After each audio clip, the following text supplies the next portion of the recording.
महिला अत्याचाराच्या संदर्भाने दाखल 8ही गुन्ह्यांमध्ये पीडिता आणि त्यांचे कुटुंबीय हे अतिशय धाडसाने समोर आलेले आहेत आणि त्यांनी फिर्याद दाखल केली आहे। त्याच्यामुळेच आपण आरोपीवरती कायदेशीर कारवाई करू शकत आहोत।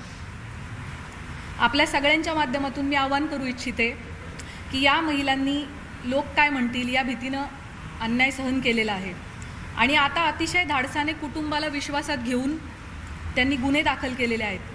त्यामुळे त्यांची ओळख उघड न करणे, सोशल मीडियावरती त्यांचे व्हिडिओज न पसरवणे, आपल्या मोबाईल्समध्ये असे व्हिडिओ न बाळगणे हे आपल्या सगळ्यांचं नैतिक कर्तव्य तर आहेच, पण त्याचबरोबर माननीय सर्वोच्च आणि उच्च न्यायालयाचे देखील तसे कठोर निर्देश आहेत। त्यांची ओळख गोपनीय राहणे आणि त्यांच्या खाजगी बाबींची सार्वजनिक चर्चा न होणे हे त्यांच्या मानसिक आरोग्यासाठी आणि त्यांचं धैर्य टिकून राहण्यासाठी अतिशय गरजेचं आहे आणि म्हणूनच न्यायसंस्थेनं वारंवार absolute ban on identity disclosure अशी भूमिका ठेवलेली आहे। अशा केसेसमध्ये पोलिसांच्या पत्रकार परिषदा बाबतीत देखील मर्यादा निश्चित करण्यात आलेल्या आहेत। पीडितेच्या गोपनीयतेचा भंग ज्या समाज माध्यमातून झाला आहे अशा प्लॅटफॉर्मवरून ती माहिती हटवण्याबाबत न्यायालयाचे निर्देश आहेत। पीडिता किंवा कुटुंबियांच्या मुलाखती घेण्यास बंदी आहे। अंतिम निकाल येण्यापूर्वीच आरोपीच्या प्रतिष्ठेला हानी पोहोचवणारे आणि माध्यमांद्वारे चालवणारा खटला, ज्याला आपण मीडिया ट्रायल असं म्हणतो, अशी परिस्थिती निर्माण करणारे किंवा केवळ तर्कवितर्काच्या आधारित वार्तांकन टाळावे असे निर्देश देखील माननीय उच्च आणि सर्वोच्च न्यायालयांनी प्रसारमाध्यमांना दिलेले आहेत। कलम 72 BNS लैंगिक अत्याचाराच्या पीडितांची ओळख उघड करणाऱ्यांना शिक्षेस पात्र ठरवते। अनुच्छेद 21 भारतीय संविधान पीडितेचा जगण्याचा अधिकार, गोपनीयतेचा अधिकार आणि प्रतिष्ठेचा अधिकार यांचं संरक्षण करतं। जुलै 2025मध्ये मद्रास उच्च न्यायालयाने एका महिला वकिलाचे तिच्या संमतीशिवाय चित्रण केलेले खाजगी स्वरूपाचे फोटो व्हिडिओ तात्काळ 48 तासांच्या आत काढून टाकण्याचे आदेश दिलेले होते। अशा प्रकारची सामग्री रोखणं हे राज्याचं कर्तव्य आहे असं न्यायालयाने त्यावेळेला अधोरेखित केलं होतं। SITकडे असणाऱ्या गुन्ह्यांमधील पीडितांचे आक्षेपार्ह व्हिडिओ जे आहेत, जे प्रसारित झाले होते, त्याच्या एकूण 4650 लिंक्स SITच्या सायबर टीमने, आपली जी टीम आहे 24 लोकांची, यामध्ये 4 लोकांची सायबर टीम आहे, या सायबर टीमचं पूर्ण वेळ कर्तव्य हे होतं की प्रत्येक काही मिनिटांनी काही नवीन अपलोड झालं आहे का ते शोधणं आणि त्याला रिपोर्ट करणं। सो आपली ही जी SITची सायबर टीम आहे तिने महाराष्ट्र सायबरच्या मदतीनं आत्तापर्यंत 4650 लिंक्स ह्या डिलीट करून घेतलेल्या आहेत।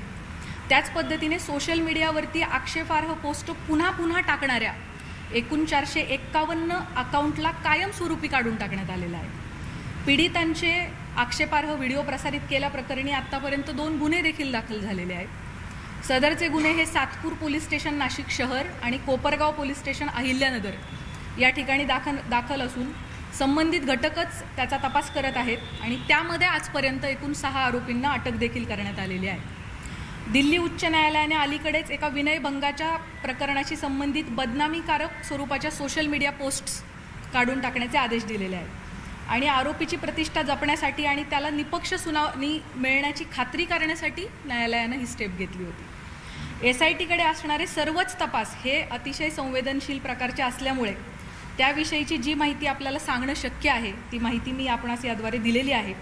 आपल्या सगळ्यांच्या मनामध्ये या प्रकरणाविषयी अनेक प्रश्न आहेत, मला त्याची पूर्णतः कल्पना आहे।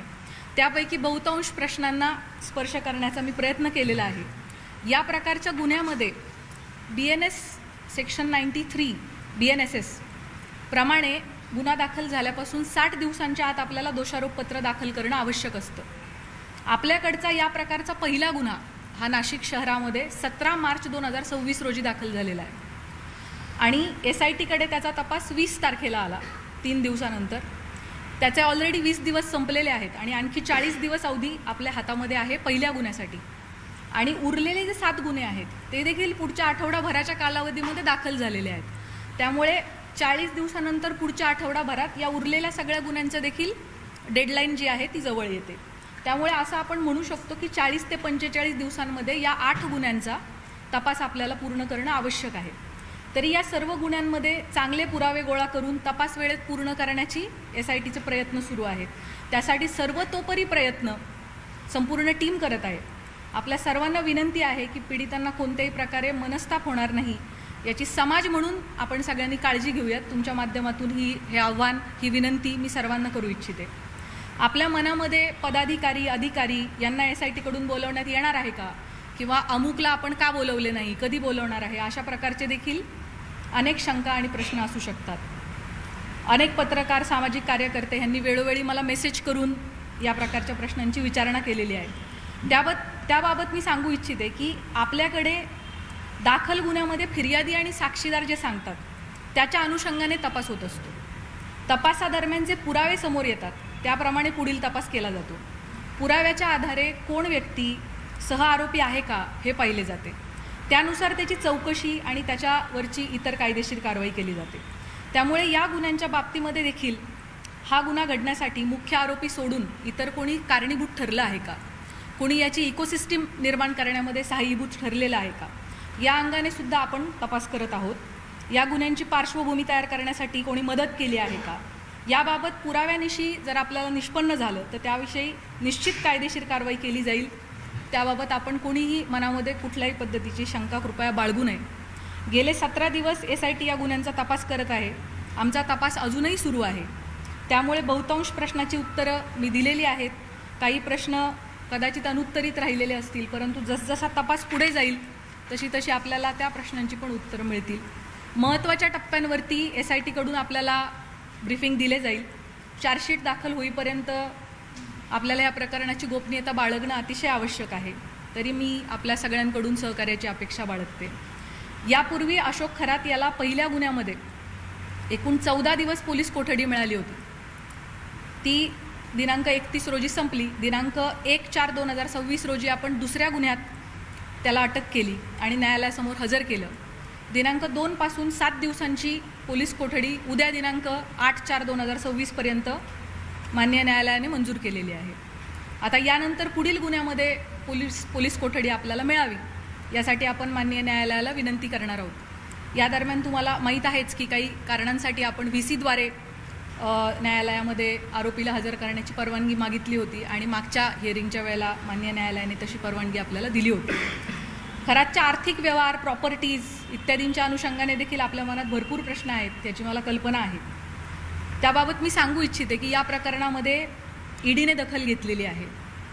EDने विशेष तपास पथकाला जी माहिती मागितली आहे आमच्याकडून ती सगळी माहिती आम्ही त्यांना पुरवलेली आहे आणि भविष्यात देखील EDला आमचे पूर्णपणे सहकार्य असणार आहे. भारतीय राज्यघटनेच्या कलम 51A मध्ये भारतीय नागरिकांची मूलभूत कर्तव्ये सांगितलेली आहेत.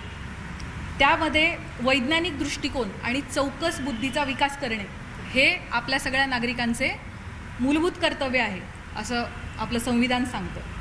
या निमित्ताने भविष्यात अंधश्रद्धेपोटी महिलांचं शोषण घडू नये, कोणीही कुठल्याही बंधूच्या फसवणुकीला समाजाने बळी पडू नये यासाठी सतर्क आणि चौकस राहण्याचं आव्हान मी आपल्या मार्फतीने सर्व नागरिकांना करू इच्छिते. अतिशय शॉर्ट नोटीसवर सर्व पत्रकार बंधू भगिनी ह्या प्रेस कॉन्फरन्ससाठी उपलब्ध झालेले आहेत, उपस्थित झालेले आहेत. त्या सगळ्यांचे मी मनापासून आभार मानते आणि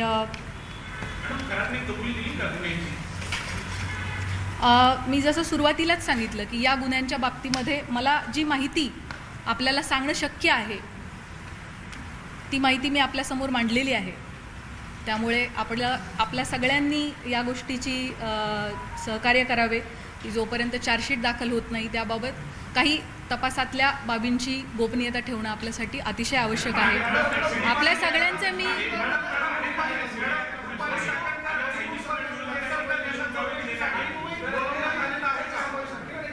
मी आपल्याला मला वाटतं ह्या सगळ्या प्रश्नांची उत्तरं मी ऑलरेडी आपल्याला दिलेली आहेत. CDR लीकच्या बाबतीमध्ये आपण मला एक प्रश्न आत्ता जस्ट कोणीतरी विचारलाय ज्याचं प्रश्नाचं उत्तर मी दिलं नव्हतं, तेवढं मी देते आणि आपण थांबूयात. अल्पवयीन यामध्ये कोणीही नाही आहे. दुसरा जो प्रश्न CDRच्या बाबतीत याची शासन स्तरावरती चौकशी होत आहे. त्या बाबतीत चौकशीत जे काही निष्पन्न होईल ते आपल्यासमोर येईल. थँक्यू. जय हिंद, जय महाराष्ट्र.